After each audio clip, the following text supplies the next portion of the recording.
నమస్తే, ఆహార ప్రియులందరికీ స్వాగతం.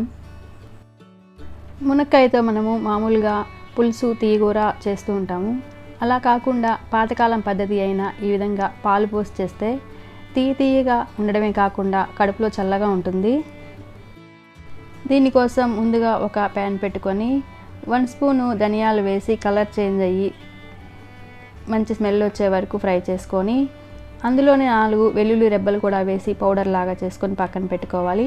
అదే ప్యాన్లో 4 స్పూన్స్ వరకు ఆయిల్ వేసి హీట్ అయ్యాక 2 లవంగాలు, చిన్న చెక్క ముక్క,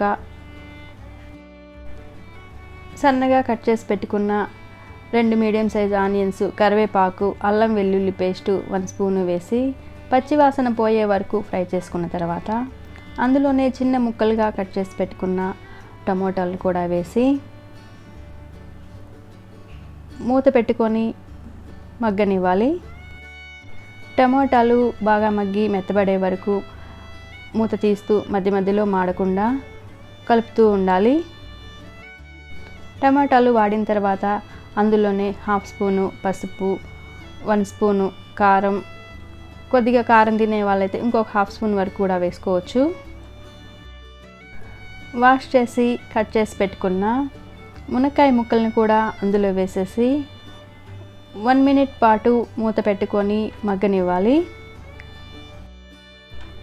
మనం కావాలంటే ఈ స్టేజ్లో సాల్ట్ వేసుకోవచ్చు. అలా కాకుండా ముక్కలన్నీ ఉడికిన తర్వాత చివర్లో వేసుకోవడం వల్ల తక్కువగా సాల్ట్ పీల్చుకుంటుంది. మూత తీసి చిన్న గ్లాసు వాటర్ వేసి మునక్కాయ ముక్కలన్నీ మెత్తబడే వరకు ఉడికించుకోవాలి. అవి ఉడికిన తర్వాత సాల్ట్ చల్లుకోవాలి. ఇప్పుడైతే మనకు సాల్ట్ ఎక్కువ పడదు. బీపీలు ఉన్న వాళ్ళు, సాల్ట్ తక్కువగా తినాలనుకునే వాళ్ళు కూర అంతా అయిపోయిన తర్వాత చివర్లో వేసుకుంటే సాల్ట్ ఎక్కువగా పీల్చుకోదు. తర్వాత కాచి చల్లార్చిన పాలు ఒక పెద్ద గ్లాస్ తీసుకొని అందులో వేసుకొని పాలన్నీ దగ్గర పడే వరకు మూత పెట్టి ఉడికించుకోవాలి. పాలన్నీ ఎగిరిపోయి కూర దగ్గర పడి ఆయిల్ సెపరేట్ అయ్యేటప్పుడు మెత్తగా పౌడర్ చేసి పెట్టుకున్న ధనియాల పొడిని వేసి మూత పెట్టేసుకోవాలి. ఈ పౌడరు చల్లడం వల్ల మంచి స్మెల్తో పాటు టేస్ట్ కూడా బాగుంటుంది. పాలు పోసి ఉడికించుకున్న తర్వాత కర్రీ కొంచెం పాలు విరిగినట్టుగా అలా ఉంటుంది.